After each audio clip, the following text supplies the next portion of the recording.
I used to love public speaking, okay?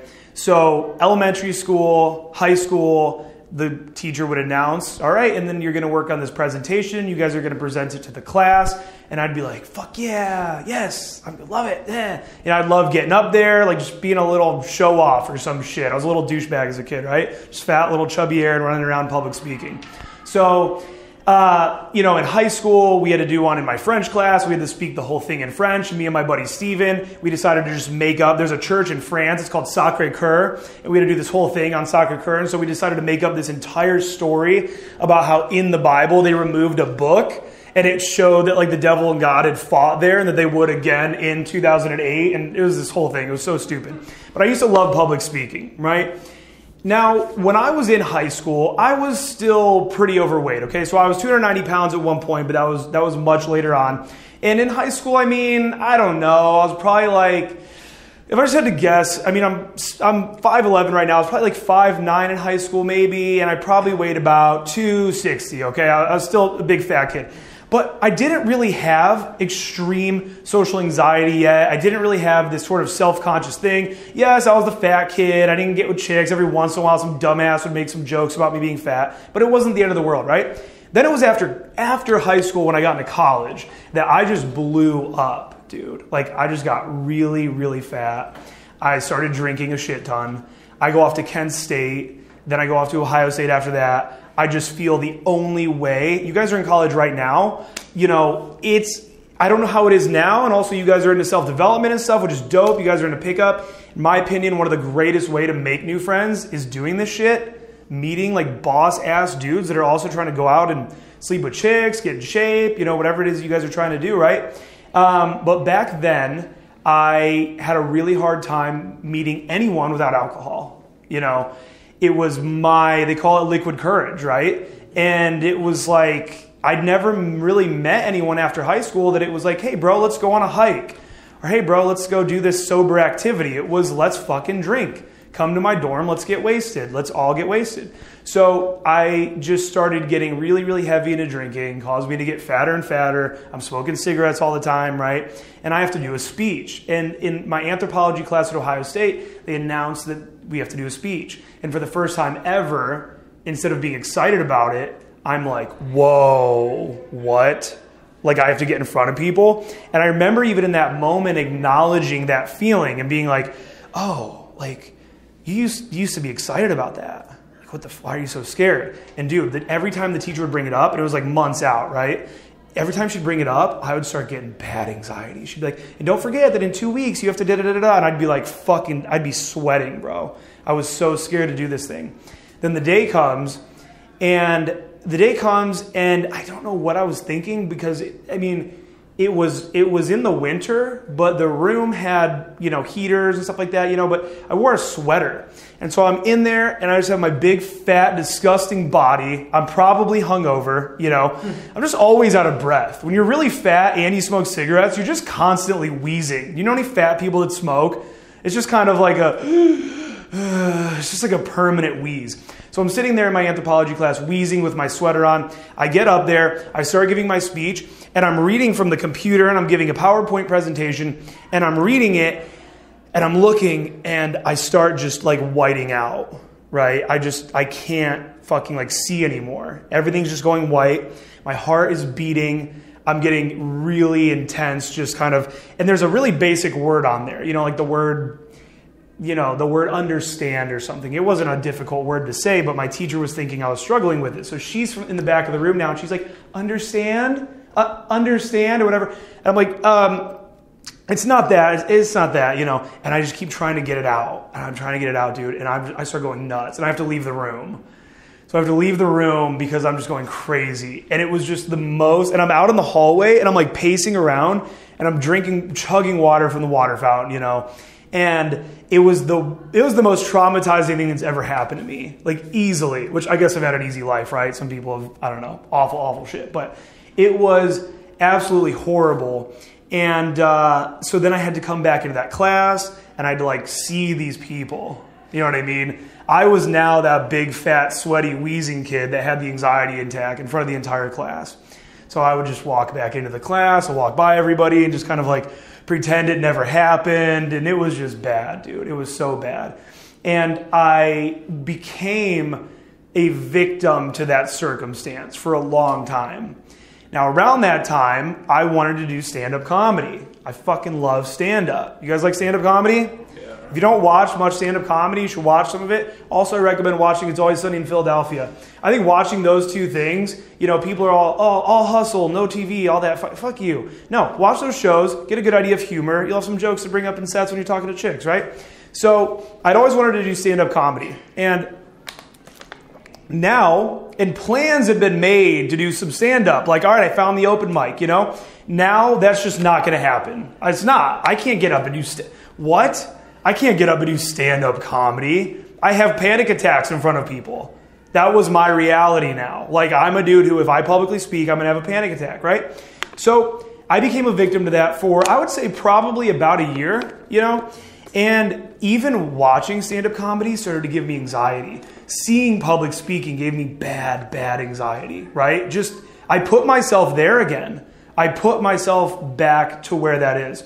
And I don't know if I'm going to get that deep into it right now, but I feel like actually that one instance carried with me throughout my entire life up until like 4 weeks ago, actually, which is like kind of crazy.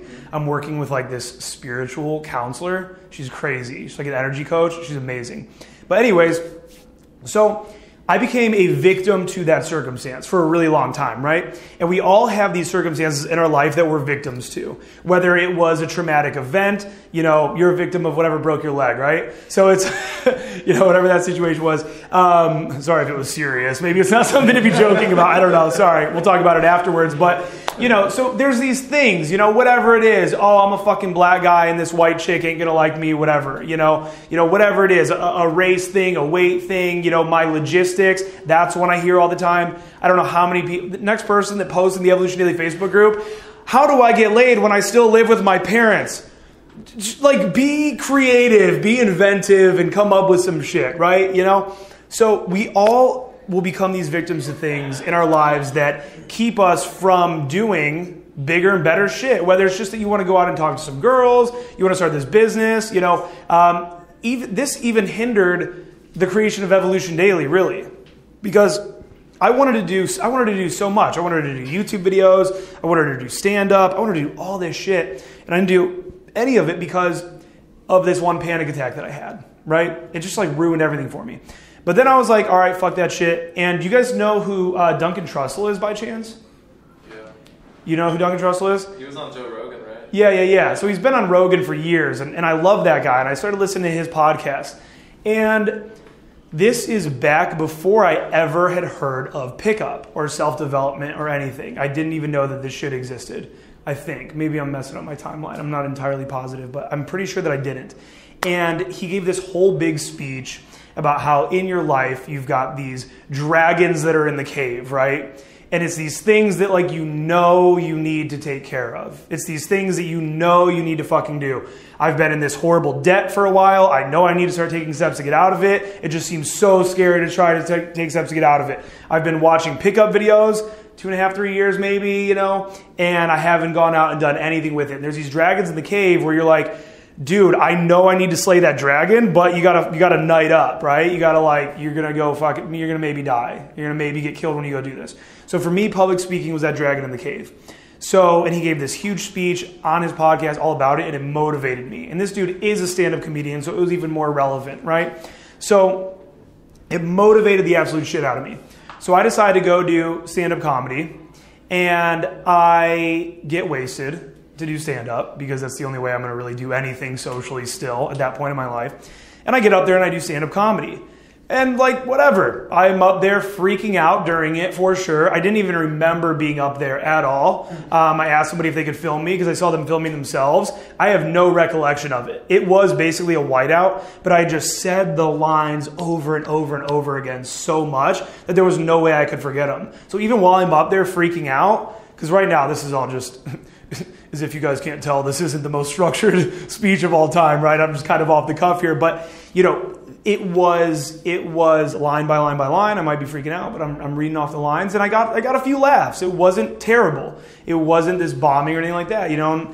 So I did that, and then I decide, all right, I'm going to commit to doing this at least 2 times a week. So I started doing it 2 times a week, and then just nonstop. And I've now done stand-up comedy. It's been a couple of years since, because pickup completely overtook my entire existence, and I don't enjoy doing much else, which is like not good. You know, guys are like, Aaron, how do I get like high quality hobbies? I'm like, I'm not the guy to ask, really. Like, I kind of only go out to fuck chicks, and my roommates are all guys that I met. They're my wings. My only friends at this point are guys that I go out and do game with, which is like, it's not that healthy, but it's just where my life has gone. But so I haven't done stand-up comedy now in a really long time, but I mean, I performed about 300 to 400 times.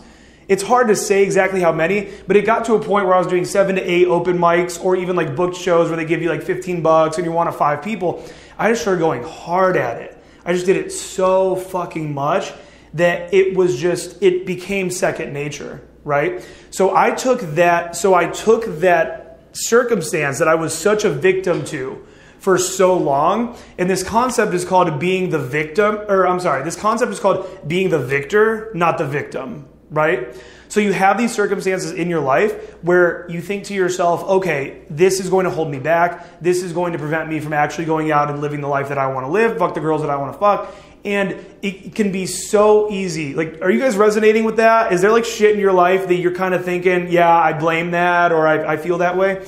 It can be so easy to feel that way, but by embracing it fully, and honestly, I mean, not to get too, hippy dippy here, whatever, but by learning to love like every single aspect of yourself and having gratitude for those aspects.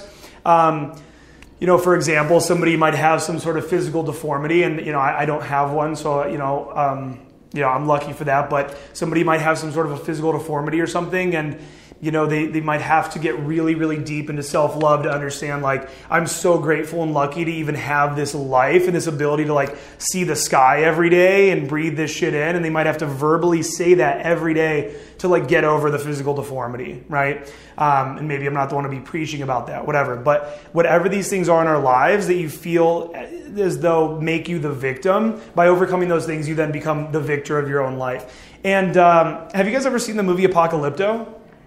You guys ever seen that? Really, really good, powerful movie. You said, yeah? Amazing movie, right? And for whatever reason, whenever I hear anything about anything really motivational or being the victor or whatever, I always just think back to that movie and because that is the hero's journey, right? I really recommend watching Apocalypto. It's not even in English. It's in like ancient Aztec or some bullshit language from back then, made by Mel Gibson. But when I think about who's a hero to you, whoever that may be, potentially a father figure, potentially a celebrity or whatever, and you think about these little things in your life that you're kind of, bitching about when it comes to excuses to not go up and talk to a girl, or excuses to not go up and start this business, or, whatever the hell it is. It's like, what would my hero do in this situation? And would my hero be sitting here bitching about this, or kind of dying under the knife of these excuses? Or do I view my hero as a fucking victor, somebody that wins, victory, right? And so you kind of want to be able to get to that place for yourself as well. And for a lot of us here, I mean, that's talking to chicks, right? For a lot of us, it can be extremely nerve-wracking to go up and talk to girls. And as strange as it sounds, it's almost like you have to. And again, this woman I've been working with, and I actually even had a call with her today. I scheduled it for the day of this seminar because I figured I'd be kind of nervous for it, which, interestingly enough, I haven't really been too nervous about it today. I've been more excited about it to be able to come and meet you guys and hang out and, contribute in some way. But, she talks about verbally saying these things to yourself where, it's... say it's some jealousy that you might have. A lot of us feel jealousy, and I think some of us feel it more than others, right? They say compare and despair. You look around at the world around you and fuck, why wasn't I born there? Why didn't I have that kind of money? I'm like struggling my dick off to grow Evolution Daily, and I got friends that just like, since we were in high school, they were set. Like, it doesn't matter. They fail and it does not matter. That safety net's always there, right? And, I used to really be a victim to that kind of stuff, right? And you have to take these things in your life and you have to like verbally say to yourself, you have to say to that part of yourself maybe that is jealous and say, I love the fact that I'm jealous, which sounds counterintuitive because so often we want to just be like, no, shut up, bitch. Like our inner dialogue wants to be like, no, that's like my bitch self. Like, yo, my fucking like alpha fucking I'm the king shit's over here. That's my bitch self. But the truth is like your bitch self lives inside of you, right?